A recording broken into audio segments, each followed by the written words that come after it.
Na aviação, a gente tem um pouco mais de limitação em relação a novas tecnologias, né?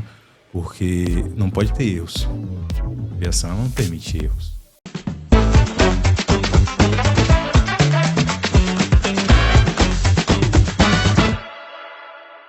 Sejam bem-vindos ao primeiro UseCast de 2026. Pois é, você está sendo privilegiado por assistir isso aqui em primeira mão, o nosso primeiro UseCast em 2026. O meu nome é Rebeca Costa e hoje vamos entrevistar uma pessoa que tem uma profissão. Eu nunca conheci ninguém com essa profissão, tá? Nunca conheci, só ouvi falar, como o povo diz, né? De caviar, a gente nunca viu nem comeu, a gente só ouviu falar. E eu só ouvi falar de piloto de avião. Nunca conheci um piloto de avião. E estamos falando dele, o Sharon Nascimento. Tudo bem, Sharon? Oi, tudo bom? É um prazer estar aqui no primeiro podcast do ano. Pois é, o primeiro. Receber esse convite da Use. E eu estou muito feliz de estar aqui com vocês. Eu que estou muito feliz de ter aceitado o convite. Muito obrigada por ter aceitado. Eu espero que você goste, que essa conversa flua. Ele é uma pessoa, gente, assim, bem articulado. A gente tá aqui conversando há um tempinho. E é uma pessoa divertida, maravilhosa. Vocês vão gostar dele, tenho certeza. Agora, eu queria que você falasse para quem tá assistindo a gente quem é o Sharon Nascimento fora do cockpit. Então, meu nome é Sharon Nascimento, tenho 40 anos, sou casado com a Laís, está aqui com a gente. Amor, está aqui com a gente hoje, nos deu a honra de estar aqui com a gente. Eu sou graduado em Comércio Exterior, tenho pós-graduação em Gestão Empresarial. Sim. Sou evangélico, né? Sou cristão. Trabalho com aviação já desde 2012, minha primeira carteira foi em 2012. E sou também... conheço a Use já há alguns anos também. Fui diretor de comércio internacional da Philadelphia Company e lá a gente teve o prazer de conhecer a Use.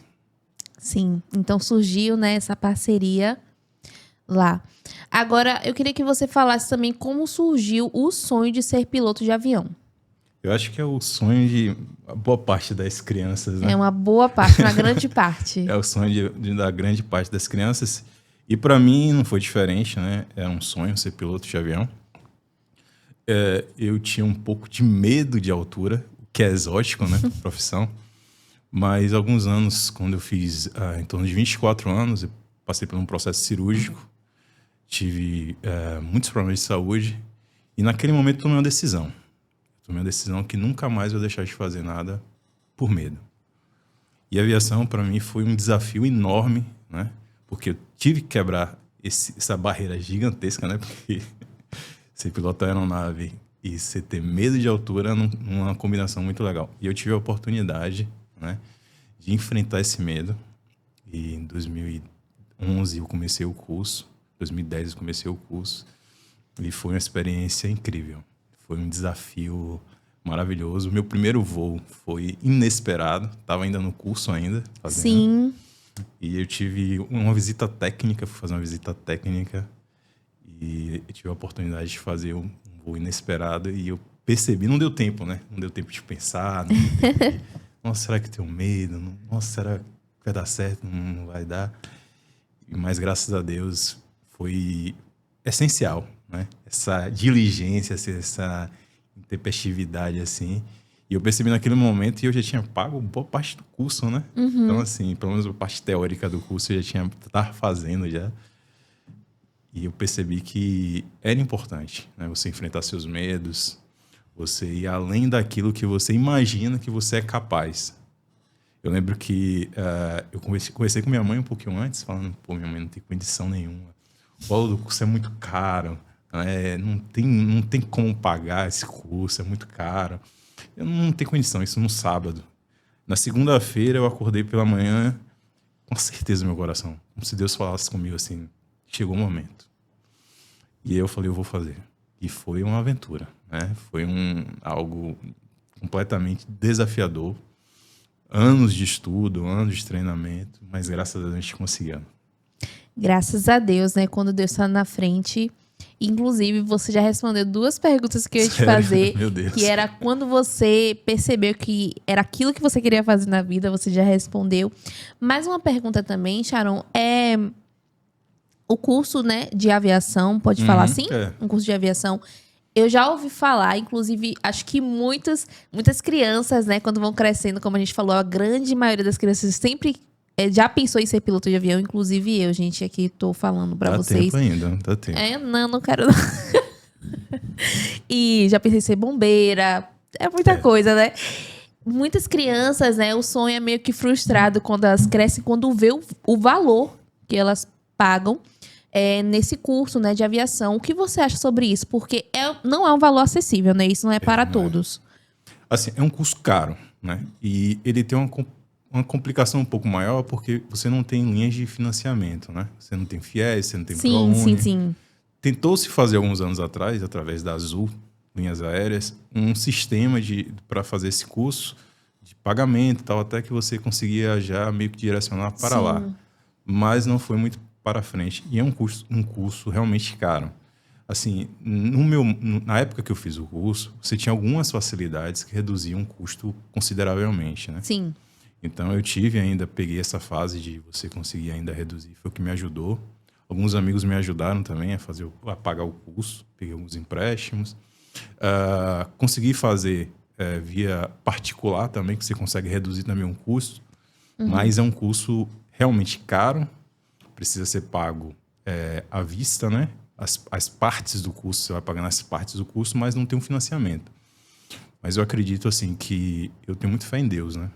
Então eu acredito que quando você coloca um objetivo e Deus está na frente, as coisas acontecem. No meu caso mesmo, no dia do eu tinha começado um negócio um pouquinho antes de fazer as cirurgias, que eu fiquei adoeci, e deu muito errado, meu sócio levou boa parte da sociedade, e eu estava recomeçando, né? Então, minha vida financeira estava bem ruim.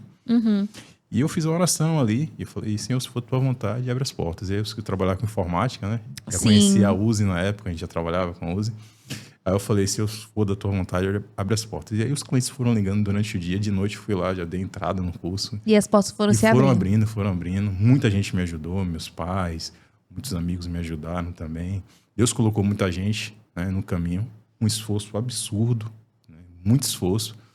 Mas eu acredito que quando Deus está no caminho, as portas se abrem. Com certeza. Agora, quanto tempo é a média, assim, para a conclusão do curso de aviação? O curso depende da questão econômica, né, financeira. Como você vai ter você consegue fazer curso teórico, faz o prático, depois o outro teórico, você faz outro prático, você vai fazendo as qualificações. Então, depende muito de se você faz na sequência. Mas em torno de 2 anos você consegue fazer a formação básica. É menos que uma graduação, né? É menos que uma graduação. Tem uma graduação chamada Ciências Aeronáuticas, que é voltada para formação do especialista em aviação. Sim. Você pode trabalhar em diversas áreas dentro da aviação. E aí você fazendo essa faculdade, que é também em torno de 2, 3 anos, você consegue fazer as horas de voo, que é a parte cara, e se tornar um piloto também. Entendi. É uma boa, né? Para você aprender mais também. Não, é excelente. É um curso. Eu tenho um grande amigo meu que foi coordenador de curso de aviação. Sim. O Josemir Barreto, que ele é um dos caras que mais entende de aviação e segurança de voo hoje. Inclusive, ele está desenvolvendo softwares, né, para aviação específica. Bacana, sim. E, assim, é um curso que você realmente aprende bastante. Assim, para quem quer trabalhar em qualquer área da aviação, é fenomenal. E existe diferença, assim, no curso para, por exemplo, voos particulares, voos comerciais? Tem. A primeira carteira que você faz, são 2 carteiras, né? São 2 licenças que você vai fazer. A primeira é a de piloto privado. Essa primeira de piloto privado, ela é mais curta, a duração do curso são menos horas de voo, e você está apto para voar qualquer aeronave que seja particular. Você quer ter uma aeronavezinha hoje, por exemplo, em Feira de Santana, tem uma empresa que faz aeronaves, constrói aeronaves, né? Que na Bahia a gente tem já essa tecnologia. Então, você quer comprar uma aeronave, você pode fazer esse curso de piloto privado e você consegue voar essa aeronave. Você está preparado para voar essa aeronave. É como se fosse a carteira B, né, de carro. Entendi. Então, você tem ali o início das coisas. Sim. Você quer trabalhar profissionalmente, você vai para a segunda carteira, que é a de piloto comercial. Aí Sim. você precisa de mais horas de voo, são conhecimentos um pouco mais sofisticados, mais elaborados, específicos para uma aviação um pouco maior. E aí você está pronto para você trabalhar na aviação como um piloto profissional. Essas são as duas licenças que você precisa. E aí tem as qualificações, digamos assim, né? Para ficar mais simples assim. Tipo assim, para, por exemplo, pilotos para voos internacionais? Não, as qualificações são habilitações, né?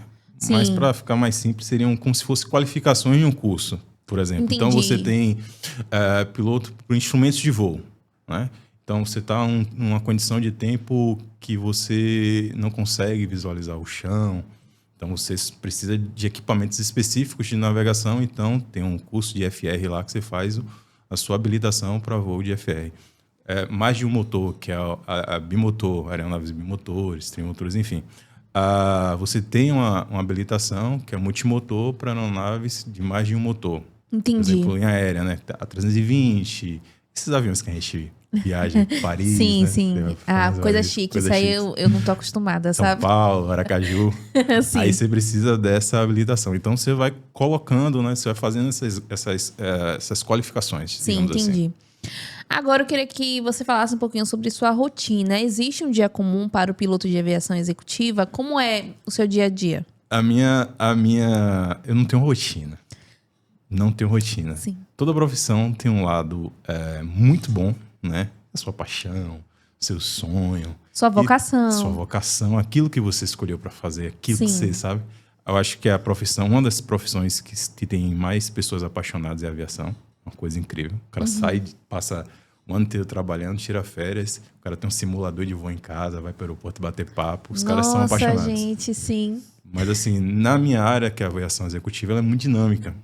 Então, qualquer momento pode ter um voo para lugares, qualquer lugar que você imaginar, a gente pode fazer um voo. Então, lógico, o meu trabalho em específico, a gente tem um planejamento um pouco, não é tão inesperado, digamos assim. Entendi. Então, você tem uma programação para 3 dias, 4 dias, mas é para qualquer lugar, qualquer momento, você tem que estar lá disposto. E todo dia é diferente, né? Porque você tem alterações meteorológicas, né? Tá um sol maravilhoso, de repente você está em São Paulo, já está quebrando o clima lá, que São Paulo é uma maravilha, né? Aí você está indo para a praia, está indo para a fazenda, aí você tem dias que você vai e volta no mesmo dia, tem dia que você passa uma semana. Então, assim, para quem não gosta de rotina, é uma profissão maravilhosa. E outras também, né? Como comissária de bordo também, né? Que também tem essa dinâmica também. Sim. Mais ou menos desse jeito também, né? Sim. E para quem gosta, na época que eu trabalhei como diretor de comércio internacional, o meu medo de começar era exatamente sentar numa mesa, né? Falar, nossa, vou trabalhar agora de 8 às 18 horas. Ah, sim, uma rotina, Gente, né? do céu, me deu um desespero. Algo monótono. Mas não foi, né? Graças Trabalhar a Deus. com comércio internacional, com tecnologia, nós trabalhávamos. Eu trabalhava, né, com importação de tecnologia, fibra óticas, ONU, o que a USE trabalha, né? Então a gente trabalhava com a parte de hardware. Então, assim, é uma loucura. É uma loucura. Entendi. Agora, para você, qual é a principal diferença entre pilotar para voos comerciais e para voos executivos? O voo comercial, eu acredito que são sacrifícios diferentes, né? São bem sacrificiais. Você passa muito tempo fora na comercial. Né? Sim. Então é uma rotina bem árdua, né? Em termos de segurança, o voo comercial ele oferece um pouco mais de segurança do que a executiva, ou agrícola, essa aviação que não tem uma fiscalização tão intensa quanto a da comercial, né? Sim. Só para entender, que talvez algumas pessoas não consigam Tenho entender dúvidas, a diferença, né? mas Sim. voo comercial seria Gol, TAM, enfim, Azul, essa é a voo comercial. Então, para eles, assim, a ANAC, que é o órgão que regula o setor, a agência que regula o setor, eles fiscalizam uma intensidade absurda, né? Não que não fiscaliza a aviação executiva, agrícola, fiscaliza. Mas como é um volume muito grande de passageiros, precisa de uma atenção especial. Então, você acaba tendo mais segurança, né? Porém, você é um sacrifício Tem ser Natal, Réveillon, festas aí. Entendi. E trabalho de plantão, de modo geral, né? Entendi. É intenso, é intenso. Eu tenho uma familiar, né? É minha sogra. Ela trabalha de plantão. É difícil, assim. Várias vezes já passou Réveillon trabalhando, Natal, feriados, aniversário dela. Várias vezes, né? Mas são ossos do ofício, né? Acaba que... Mas assim, eu fico impressionado porque eu tenho amigos de linha aérea. O cara chega de voo, vai pra casa, o cara tem um simulador de voo, ele vai fazer um voo no simulador, tem um grupo que é só de aviação. É uma área assim que são pessoas extremamente apaixonadas. E até seria muito difícil você ter uma vida que você passa muito tempo fora de casa, sem você gostar muito, né? Entendi. Tem gente que realmente não gosta, né, de ficar tanto fora de casa. E acaba que, às vezes, pode não se acostumar. Mas como você falou, quem é piloto é porque é uma vocação, a pessoa que quer mesmo, né? Que é apaixonado pela área. Agora, existe algum mito sobre sua profissão que você acredita que as pessoas acham que é verdade, mas na verdade não é? Pois assim, eu acho que a gente assiste muito Top Gun, a gente acha que é mais ou menos daquele jeito ali, Sim. né? Você faz manobras, são manobras extremamente sofisticadas, que faz Sim. looping. E assim, hoje a aviação ele já teve várias experiências de todo tipo de acidente possível e imaginável. Então, a aviação é um pouco mais monótona hoje, né? Você não tem liberdade para você fazer, tipo assim, se transformar uma aeronave num caça. Você não tem. E às vezes você imagina, nossa, eu vou ser piloto, eu vou tal, não sei o quê, mas ali são vidas, né? Necessita de uma segurança absurda. Então, infelizmente, isso não acontece, né? Na prática. Entendi. Para você, existe uma margem menor de erro na aviação executiva? Em relação a comercial, Isso. eu não sei se uma margem menor ou maior de erro, mas assim, eu acredito que na aviação nós trabalhamos com sistemas de segurança, né? Que reduzem essas possibilidades de erro. Entendi. Né? Fazem pequenas correções, conseguem trazer possibilidades de dirimir questões mais críticas em relação à segurança de voo.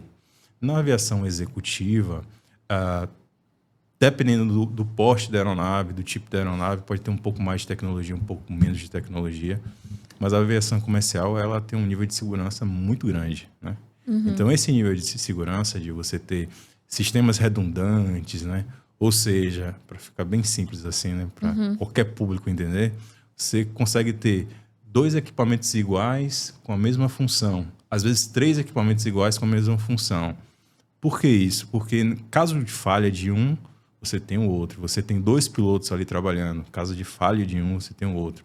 Hoje tem um conceito moderno que você tem antes você tinha um piloto e o copiloto, né? E existia um mundo entre os dois. Hoje você tem um piloto que está voando, em português para ficar simples, você tem um piloto que está voando e o piloto que está monitorando. Entendi. E essa função ela vai variando, ou seja, você tem um sistema de redundância até na navegação, no voo, né? Na parte humana, que é ali você tem um copiloto ou o piloto que está monitorando, ele está observando se todas aquelas práticas, aquelas ações estão em conformidade, se os equipamentos estão em conformidade, se os 2 equipamentos, ou 3 equipamentos, ou 4 equipamentos estão em conformidade, estão conversando entre si, estão batendo certinho, exatamente para reduzir ao máximo a possibilidade de erro, seja erro humano, erro de equipamento, e dar um sistema de segurança maior possível, né? Que seja maior possível. Existe uma diferença hierárquica? Obviamente sim, né? Que o piloto está como principal. Mas, tipo assim, os 2, por exemplo, fazem o mesmo curso, tipo assim, tem a mesma função. O que o copiloto sabe fazer, o piloto também sabe, entendeu? Entendi, perfeito. O curso é o mesmo, né? A questão de experiência. Né? A experiência. Pode ser que aconteça também de você ter 2 pilotos, né? Com funções, como eu falei, né?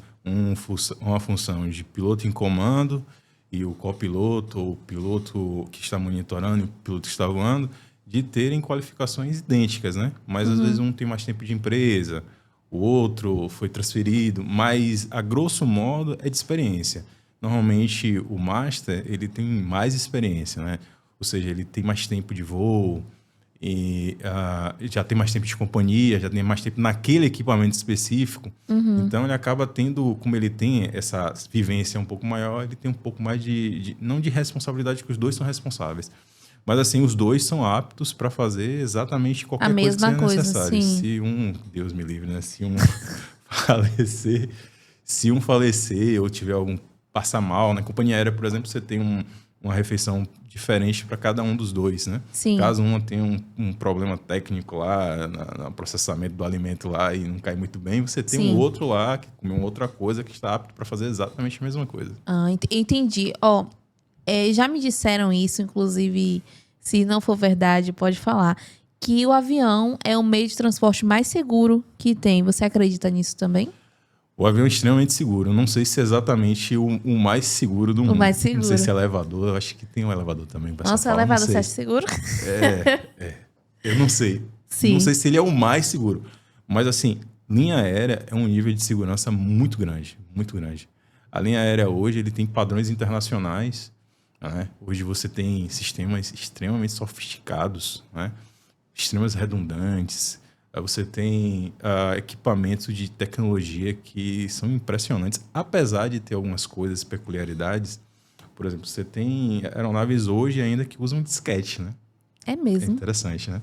Lógico que você vai fazer uma aeronave como a A320, né? Que é uma aeronave da década de 80, você tem todo o sistema dela, né? Alguns modelos ainda tem, mas assim, para fazer uma atualização, ainda... de equipamento, você tem que homologar novamente a aeronave. É um custo absurdo. Então, você tem lá dentro um sistema ainda utilizando disquete. Só que é interessante, né? Em relação à segurança que você estava falando, que, assim, um dos grandes problemas hoje, né, é a segurança cibernética, né?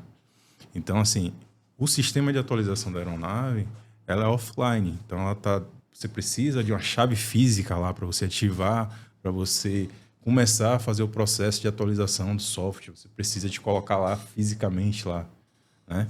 Então, assim, você não tem tanto espaço, né? Como as pessoas em filmes imaginam, né? Às vezes você está no filme, lá, você está assistindo, o cara entra lá no computador.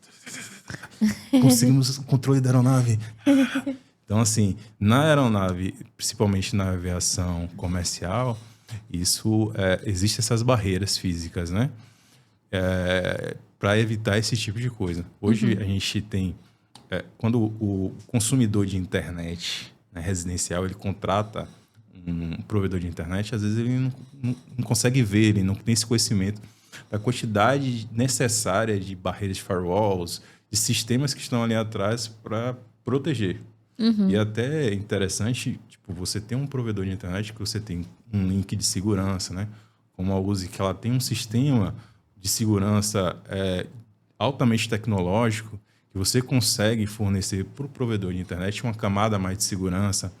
Então, assim, é até uma sugestão, né? Quem sabe vocês no futuro não conseguem trabalhar com a gente também, né? Desenvolver softwares, tecnologia. Hoje a comunicação é uma coisa fundamental. E na aviação também, né? Hoje nós temos a Starlink, que fornece informações, né? Você tem um voo que você faz para uma determinada localização, região, que você precisa de uma atualização meteorológica, de você saber se, do jeito que você fez o planejamento de voo 2 horas atrás, se confirma aquela previsão meteorológica naquele momento e tal. Então, você precisa de um sistema de telecomunicação, até para você acessar um suporte de solo, né? Hoje algumas empresas já têm essa comunicação com o solo, para um suporte técnico que precisa na aeronave, né? Um detalhe que precisa ser feito. Mas é importantíssimo você ter um background de tecnologia, de empresas que forneçam link de internet, que forneçam a internet com uma segurança adicional, né? Por falar agora, né, em telecomunicação, tecnologia, em quais etapas do seu trabalho você acredita que a internet é indispensável, fora as que você falou? O planejamento de voo é indispensável. Hoje, você vai fazer o plano de voo. Antes, quando eu comecei, você fazia basicamente plano de voo por telefone. Então você ligava lá, esperava da linha, esperava alguém atender, às vezes estava em comunicação, né? Então você tinha 2, 3 funcionários do DCA lá para pedir o seu plano de voo. Então você tinha que falar lá no telefone, se falhasse o telefone, era um processo. Hoje você faz tudo online, você tem um aplicativo que é o plano de voo, para fazer o plano de voo, o FPL, né? Que você faz o plano de voo, só que tem questões que são indispensáveis, né?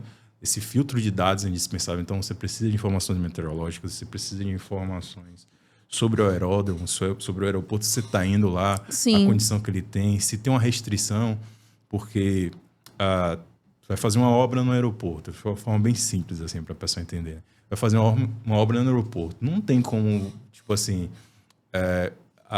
o aeroporto ligar para cada piloto e falar assim, vou fazer uma obra aqui, viu? Você vem para cá. Sim, é. Então, você tem os documentos, as atualizações, para você ter ciência disso antes do voo do seu planejamento. Então, você vai fazer seu planejamento, você vai acessar todas as informações. Então, tudo isso você faz online. Quando eu comecei, você tinha uma pasta desse tamanho de papéis, de cartas de voo, de navegação, de informações sobre o aeródromo. E hoje a gente utiliza tudo tudo online. Você tem um tablet que você faz tudo, você tem um celular que você faz tudo, você tem um sistema de navegação por GPS, antes era por rádio, né? E hoje você faz por GPS. Então é extremamente importante você ter um sistema de internet de confiança, né? Que está ali o tempo todo disponível para você fazer essas preparações, né? Entendi. E durante o voo também, em alguns momentos, você conseguir fazer essas atualizações, até se você precisar de ir para um outro aeroporto, algo do tipo, você ter mais informações daquele momento ali, o que está acontecendo, É indispensável, a acurácia, né? é maravilhosa. E também, assim, né? Vivemos muitos anos sem, né? A tecnologia, sem internet, as coisas funcionavam, só que hoje realmente é algo que é indispensável, né? Principalmente com a chegada da IA. A IA também te ajuda? Assim, é um assunto polêmico. Nós Sim. estamos num momento da nossa sociedade que ninguém sabe o que vai acontecer com as profissões, né? É verdade. Inclusive, eu li até um artigo que disse que a próxima profissão que não vai mais existir são das assistentes. É mesmo? As assistentes, né? Que anota sua agenda, faz sua agenda. Essas coisas não vai mais existir, porque a IA... É uma coisa impressionante. A gente não sabe o que vai acontecer, né? É assustador, né? Porque você vê É assustador. a IA na medicina, no direito. Na aviação, a gente tem um pouco mais de limitação em relação a novas tecnologias, né? Porque não pode ter erros, né? A aviação não permite erros, né? Então, você tem um equipamento que tem que ser muito bem testado, muito bem experimentado. Tem uma característica interessante da IA, né? Que foi verificado recentemente. Recentemente, porque a IA também é recente, né? Mas é um processo chamado alucinação de IA, né? Então, ela começa a interagir contigo e ela vai pegando informações e aquelas informações ela vai tentando manter um diálogo e acaba que ela começa a passar informações erradas para manter aquela comunicação linear. Então, assim, eu acredito que pode ser que no futuro tenhamos equipamentos com essa tecnologia para aviação. Nesse momento, você tem aeronave hoje que você consegue fazer pousos autônomos, né, em emergência, caso o piloto tenha algum problema de saúde, alguma coisa, você aciona. Foi até recentemente aconteceu isso nos Estados Unidos, mas assim, para alguns aeroportos ainda não tem, precisa de uma certa tecnologia dentro do aeroporto, né? No Brasil a gente tem muitos, a gente chama aeródromos, né? São aeroportos sem infraestrutura, sem equipamentos, né? Você tem a pista lá, de vez em quando tem até uma cerquinha para delimitar, às vezes não tem. Mas assim, mas já tem essa tecnologia, né? Sim. Há um desenvolvimento, mas assim, eu acredito que na aviação o fator humano é muito importante. É muito importante. Eu já passei por algumas situações de falha de equipamentos, de falha de navegação. E na minha experiência, assim, eu acredito que ainda vai levar bastante tempo para você conseguir, de forma extremamente segura, você ter aviões completamente autônomos, né? Substituir o ser humano, né? Eu acredito que na aviação já tem algumas aeronaves que são autônomas, mas assim, você tem, por exemplo, eu vi recentemente um drone, né, para pessoas, né, que você coloca a pessoa lá com 8 motores, uma coisa maravilhosa assim, Para quem é de fora, ele olha e fala assim, nossa, que coisa maravilhosa aquele equipamento, os motores rodando, você entra lá, você não precisa de curso, não precisa de nada. Sim.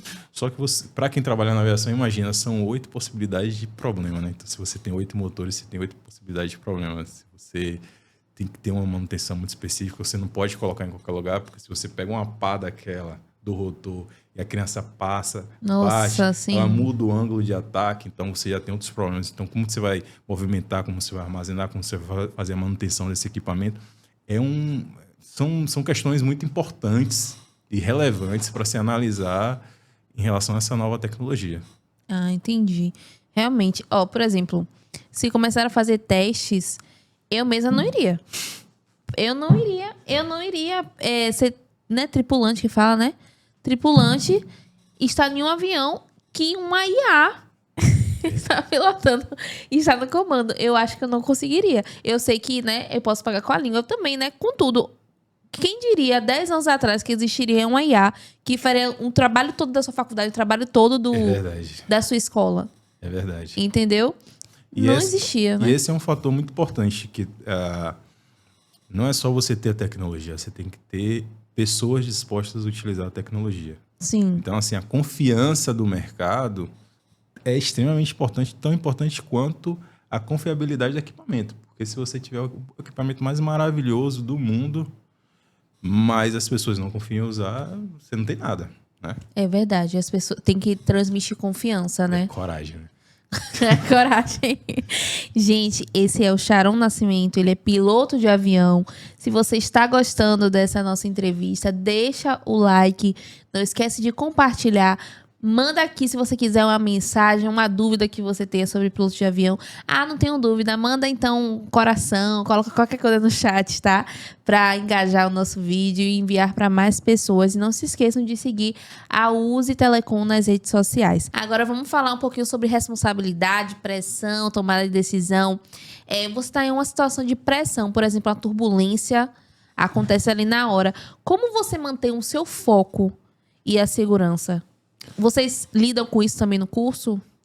Assim, é uma pergunta muito interessante, na verdade, né? E eu acredito que algumas coisas que acontecem na nossa vida a gente só vai saber mesmo na prática, né? No momento que acontece. Ai, nossa, sim. Eu confesso que eu sempre tive muita curiosidade de saber qual que seria a minha reação, né, em momentos de extrema tensão. E, infelizmente, já passei por muitos. Felizmente, graças a Deus, nada grave, nada que ceifasse vidas ou danificasse a aeronave de forma mais contundente, mas já tivemos fogo no motor, decolando à noite, já perdemos o motor também. Mas assim, no início, quando você está começando, qualquer profissão, a coisa mais importante, uma das coisas mais importantes, é você criar habilidades de tal forma que aquilo flua de maneira natural. Então, você tem um paciente na mesa, tá algum problema lá, tem que fluir. Tem que ser uma coisa que, tipo assim, você já sabe que você vai fazer de forma automática. E na aviação a gente faz muitos treinamentos para que as panes sejam resolvidas de forma mais automática e natural possível. Uhum. O fator humano é extremamente importante, lógico, né? Então, no meu caso, por exemplo, foi a primeira vez que eu tive... não sei se eu posso falar isso. Pode falar. A primeira vez que eu tive uma pane, mas foi bem leve, assim, foi no curso de piloto, né? Estava entre Salvador e Itaparica e deu uma falha no motor, mas não foi nada grave. E ali foi a primeira reação que eu tive, assim, de um pouco mais de uma situação que poderia ser mais perigosa, assim. Aí eu lembro que eu falei assim, nossa, mas morreria de sábado. E continuei o voo, sabe? Foi uma reação inesperada. Eu não sabia qual que seria a minha reação. Mas todas as vezes, graças a Deus, que eu tive pane em voo com um piloto, como responsável, foi muito tranquilo. Foi muito tranquilo. E assim, eu sempre tive o privilégio de voar com pessoas muito bem preparadas, excelentes pilotos. Então, assim, quando você tem uma equipe bem coesa, com profissionais bem treinados, você consegue fluir a solução do problema, porque você já está no automático, como resolver as questões, e você não consegue pensar em outras coisas, inclusive morrer, né? Então, assim, eu lembro que uma das coisas que as pessoas perguntam bastante é tipo assim, e o peso das pessoas que estão atrás, né? O peso da Eu responsabilidade. ia te perguntar isso. Eu ia perguntar. Eu tô acabando com essas perguntas hoje, né? Eu vou Não, parar, tudo bem, eu vou tudo parar. bem. Na verdade, naquele momento, o seu cérebro, ele entra em foco exclusivo no voo. Então, assim, você não vai parar e falar assim, nossa, tem 220 pessoas, tem 5 pessoas, tem 10 pessoas. O que é que eu vou fazer? Meu Deus, o que é que essas pessoas estão pensando? Não, naquele momento, você tem um equipamento, você tem que estar com treinamento de CRM, ou seja, de gerenciamento de cabine bem elaborado para saber quem vai fazer o quê. Você vai voar, eu vou pegar o checklist para fazer a verificação de voo, para ver qual que é o procedimento que a gente vai fazer. Deu certo, não deu certo, para onde a gente vai para outro aeroporto, a gente vai pousar agora, vai declarar emergência, não vai declarar emergência. Então tem que... Simplesmente vai fluindo, né? Vai fluindo, você vai fazendo as coisas e tal. Eu lembro que um dos incidentes que nós tivemos, o piloto que estava comigo, o cara foi incrível, velho. Foi, assim, impressionante. Ele tinha mais de 30 anos, acho que quase 40 anos de aviação. Um cara voou tudo sem imaginar, assim, todas as experiências de voo. E ele numa tranquilidade e tal, fazendo tudo, eu olhando ali e tal, fazendo a minha parte, ele fazendo a parte dele, tudo fluindo bem e tal. A gente foi, e os bombeiros foram pra pista. É bem legal, assim, né? É bem legal. Os bombeiros foram pra pista, aquelas luzes e tal, você vai fazer o pouso e tal, não sei o que, você pousa, o povo vem pra tirar foto, todo aquele processo, né? Bem interessante, assim, né? Quem gosta. Aí, tudo tranquilo, tal, quando chegou no aeroporto, o cara, tipo assim, ele começou a falar, ele não conseguia parar de falar. Que até aquele momento a gente, tipo assim, a gente não tinha parado ainda para processar o que a gente passou, entende? No momento que a gente chegou no hotel, a gente falou assim, caiu a ficha. Gente do céu, foi importante, né? Foi perigoso, né? Então, assim, é isso que é interessante, né? Você ter o treinamento numa quantidade, numa qualidade que te prepare para ter uma resposta fluida, precisa, dinâmica, exata naquele momento. E você ter ao seu lado um outro piloto, no caso quem voa, piloto e copiloto, às vezes a pessoa voa sozinho, mas que consiga processar aquilo junto a você de uma forma eficiente, dinâmica e fazendo cada um a sua parte. Isso é muito interessante. Então, cada um realmente tem que fazer a sua parte, né? Tem que fazer a sua parte. Agora, você falou, né, durante a entrevista que tem um preparo... vocês são preparados para qualquer tipo de situação, tanto psicologicamente como na situação do avião. Então, para acontecer um acidente, é porque realmente nada deu certo, não é isso? A gente tem um princípio chamado o princípio do queijo suíço, né? Aquele queijo suíço é aquele queijo cheio de furinhos, sabe? Sim. Então, assim, um acidente aeronáutico, ele nunca, em tese, nunca vem de um fator só. Apesar de, às vezes, parecer que vem de um fator só, ele normalmente ele é multifacetado. Então, você tem a diferença, né? Você vai fazer uma investigação de acidente aéreo. O foco da investigação de acidente aéreo é você descobrir todas as causas, né? Todos os motivos, tudo que levou àquele acidente, criar um sistema para evitar que isso aconteça de novo e treinar todo mundo para estar preparado para aquela situação. É diferente de uma investigação. Por exemplo, teve o caso do menino agora que ele teve um medicamento errado, né? A médica passou um medicamento, auxiliar. Teve aquele processo. Sim, que o menino morreu, não foi? Isso. Então, o objetivo ali é descobrir o culpado. Né? Se fosse na aviação, no sistema da aviação, o objetivo seria descobrir qual sistema que levou àquela situação. Por exemplo, essa questão que a gente discutiu, né? Do piloto comando, o piloto que monitora o voo. No passado, você tinha uma diferença muito grande entre o piloto e o copiloto. E, às vezes, o copiloto via a situação de risco e ele não tinha coragem de comunicar ao piloto. Ele ficava meio, né? Acuado. Você pega não sei se você tem a oportunidade de ser estagiário. Já sim. Né? Já sim. Você vê aquele problema ali, você tá vendo um problema ali, e aí você fala, rapaz, não é... Você fica acuado, né? Às vezes você vê uma pessoa muito grande, né? Profissional muito respeitado, você fica acuado. Mas então... você tá falando, tipo assim, ó... por exemplo, tá eu e você, eu sou a copilota. Aí eu vejo algo que tá na cara, tipo assim, eu tenho medo de te contar porque parece que você não tá vendo, que você não tá vendo. Entendi. Então tinha isso no passado. Então houveram acidentes. Aí na análise desses acidentes percebeu-se que essa falha de comunicação levou àquele acidente. Então como é que a gente vai corrigir isso? Entende? Então o objetivo central da investigação é você descobrir o que aconteceu, o que levou todos os caminhos, criar um sistema padronizado, normalmente internacionalmente, treinar a tripulação para que não aconteça novamente. Por exemplo, tem um acidente, eu não lembro todos os detalhes do acidente agora de cabeça, Sim. mas soltou uma lâmpadazinha no avião, né, lá no sistema. E aí ficou o piloto e o copiloto tentando encaixar a lâmpada lá. E aí aconteceu o acidente. Por quê? Porque o foco dos dois foram para a mesma coisa. Sim. Então, a investigação chegou à conclusão que foi isso. Mas por que chegou a isso, né? Qual que é a relação entre o piloto e o copiloto? Qual foi o treinamento? Não é simplesmente, não, os dois erraram. Não. O que foi que levou os dois a terem atenção em um lugar só? Qual foi o treinamento que a companhia deu? Como é o treinamento? Qual a técnica que foi utilizada? E aí, depois de você descobrir tudo isso, fazer todo esse estudo, você falou, pronto, agora como a gente vai resolver isso para que nunca mais aconteça? Então, a questão da aviação, da segurança da aviação, feliz e infelizmente, muito vem de acidentes que aconteceram, né? Estudos que foram feitos e aperfeiçoamento posterior a esses acidentes. E isso vai fazendo que haja uma segurança cada vez maior na aviação. Entendi. Então é conforme o tempo, né? O que vai acontecendo é como tudo na vida. Por exemplo, tá em uma loja, né? Aí deixa a loja sem querer um pouquinho aberta, aí o ladrão entra, assalta. No outro dia tem grades na... Exatamente. Muita na porta coisa da loja, da sim. aviação foi desenvolvida posterior a acidentes, né? Devido a acidentes.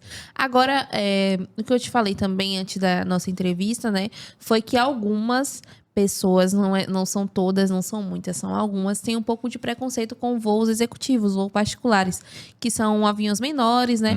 Devido aos acidentes, né? Que acontece, como também já aconteceu em voo comercial. Acontece em todo lugar, acidente.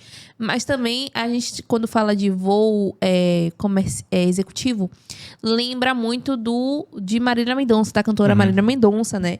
Que o avião caiu, acabou que todo mundo morreu. Do cantor Gabriel Diniz também. O que você acha sobre isso, sobre esse paradigma, isso que a pessoa pensa que não presta voo executivo porque tem mais risco de acontecer algum acidente? Infelizmente, assim, o padrão, né, quando se comparar o padrão de linha aérea para aviação executiva, infelizmente não é idêntico, né? Não é o mesmo nível, né? Mas dependendo de onde, como você faz esse voo, é extremamente seguro também. As falhas que acontecem, né?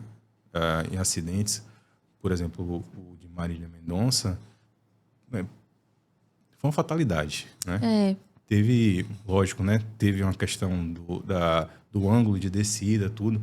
Mas você vê que, tipo, não é uma coisa que dependeria exclusivamente da qualificação do piloto, por exemplo. Exatamente. Ou do equipamento. O equipamento é excelente, inclusive foi um King Air, se eu não me engano, foi um King Air 190. Eu vou essa aeronave, inclusive.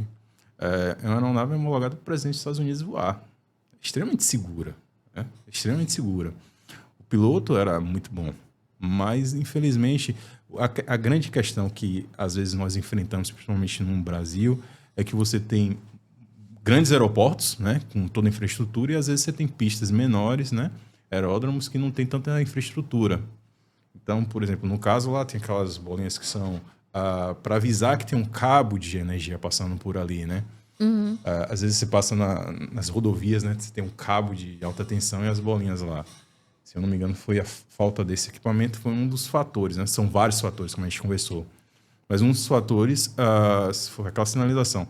Então, assim, você tem um aeródromo, que você tem um pouco menos de tecnologia e você pode passar por essas situações. Mas, a grosso modo, você tem uma aeronave com manutenção em dia, de boa qualidade, uma boa tripulação, é extremamente seguro também.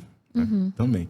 Você tem táxi aéreo, né, que a gente não falou um pouco sobre isso, mas você tem táxi aéreos regionais, que tem aeronaves um pouco menores, jatos, turbohélices, até monomotores, algumas aeronaves particulares, né, que voam monomotor, que são extremamente seguros. Né? Aqui na Bahia temos táxis aéreos muito bons, extremamente seguros, com manutenções, um padrão altíssimo de qualidade, que você pode voar tranquilamente. Assusta, às vezes, porque como é uma nave um pouco menor, talvez balance um pouquinho mais em algumas situações, Ah, né? pronto, Pode sim. ser, né? Pode ser. Mas assim, linha aérea balança também. Você me contou, né, que você teve uma Ai, situação nossa, gente, foi. de malas voarem. As malas caíram, eu pensei que ia ver Jesus ali, viu? Ali eu pensei que ia ver Jesus particularmente.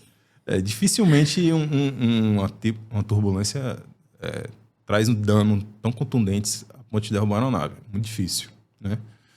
Mas assim, numa aeronave um pouco menor, às vezes, se eu vou depender da aeronave que voa um pouco mais baixo, pega uma área um pouco mais complicada, né? Sim, De acontece, turbulência, né? acontece um Depende de pouquinho. cada local. E como você falou também das questões meteorológicas, né? Eu só lembrei de Salvador, que Salvador, para quem não sabe, Salvador, Lauro de Freitas, são cidades extremamente bipolares, que em um momento está chovendo e um instante depois está fazendo um sol de rachar a sua cabeça. Então, tudo isso é muito importante, né? Também para o piloto para saber. Salvador, assim, graças a Deus, a gente não tem grandes problemas meteorológicos, assim. Agora, Tem quais essas são, variaçõezinhas, assim, mas quais são pega um as São Paulo da cidades? vida, assim, São Ah, Paulo São Paulo. As cidades mais difíceis, assim, que você pilota. São Paulo tem a complexidade de São Paulo, não é só meteorológico, lógico também, mas é um fluxo de aeronave muito grande, né? Então, assim, a aviação tem aquela, acho que era da Band, né? Em um minuto tudo pode mudar, né? Na aviação é um segundo, né? Às vezes tudo pode mudar. Então, você tem uma quantidade muito grande de aeronaves chegando e saindo, uma movimentação, então você já tem uma meteorologia, né? Um clima que já tem uma variação, tem uma frequência diferente, ventos diferentes. Então, assim, são regiões que estão um pouco mais de desafio, né? Precisa de um pouco mais de atenção, um pouco mais de desafio. Salvador, assim, não é das piores, né? Salvador, Não é não? não, Salvador é bem confortável. E quais são as melhores fora Salvador? As melhores cidades, assim, que você já pilotou, que você pensa, poxa, em relação ao fator climático, o que você quiser. Tá no seu ranking. Eu acho que cada canto tem seu lado positivo, seu lado negativo. Alguns lugares tem um pouco mais de estrutura, né, para o piloto, outros lugares tem um pouco menos de estrutura. Então, cada cantinho tem sua peculiaridade, seus detalhes, melhores ou piores, né? Entendi. Agora, a gente já tá chegando ao finalzinho, né, da nossa entrevista. Foi uma entrevista bem bacana. Eu queria que você falasse um pouquinho, para as pessoas, desse um conselho para aquela pessoa que sonha em ser piloto de avião, mas que pensa que é um sonho distante. O que você tem para dizer para ela? Eu acho que resiliência, muito estudo, muito esforço, colocar Deus na frente sempre. A aviação é um sonho, realmente. Para muitas pessoas, parece ser um sonho impossível. Eu lembro que, quando eu comecei a fazer o curso, eu cheguei com fardinha, né? É igual a pessoal de saúde, né? Que só anda com a jaleco. Jaleco. Aí você vai começar o curso, você vai com a fardinha para tudo quanto é lugar, né? E eu lembro que um amigo me parou na rua e falou assim, cara, você abriu o nosso horizonte. Porque parecia algo impossível. Você falou assim, não, isso aí não é pra gente, né? É algo muito possível. E você mostrou que é possível. Então, assim, eu acredito que com muito esforço, muita dedicação, muito estudo. Inglês é muito interessante para aviação. Você precisa estudar. Lógico, você consegue voar sem o inglês, mas é um diferencial muito grande, principalmente para a linha aérea. E focar e não desistir. Eu acho que desafios vão ter bastantes. É uma área que tem muitos desafios, principalmente para começar, né? Mas talvez seja um pouco mais difícil o acesso, mas é esforço. Eu lembro que tem um amigo que começou mais ou menos na mesma época que eu, e era muito interessante, que eu acredito que Deus colocou ele assim para seguir comigo, porque tinha dia que eu falasse, não, eu vou desistir, eu não aguento mais, é muito difícil. Aí ele falou, não, continua, vai dar certo e tal. Aí passava uma semana, um mês, ele, não, eu vou desistir, agora não dá, não sei o quê. Aí eu, não, você vai conseguir, se continua. Então, assim, é não desistir, é manter o foco, estudar, se esforçar, não se comparar com outras pessoas. Tem gente que faz o curso em 1 ano e meio, né, que tem um pouco mais de recursos, tem mais facilidades. Você vai precisar de 3, 4, 5, 6, 10 anos, não importa, né? Sonho é sonho. O mercado tá bom, o mercado não tá bom. É para quem quer penetrar num mercado de forma geral. Mas quem quer entrar no mercado por sonho, quem quer iniciar uma profissão por sonho, tem que ir. Tem que ir, fecha os olhos, enfrenta mesmo.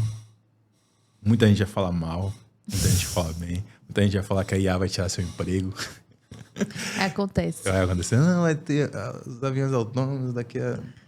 Vai ter. Então, vai ter aquela galera que vai te apoiar, vai ter a galera que não vai te apoiar. É você fechar os olhos. Tem uma história, se permite, eu não sei se tem tempo. Claro, ainda, pode falar.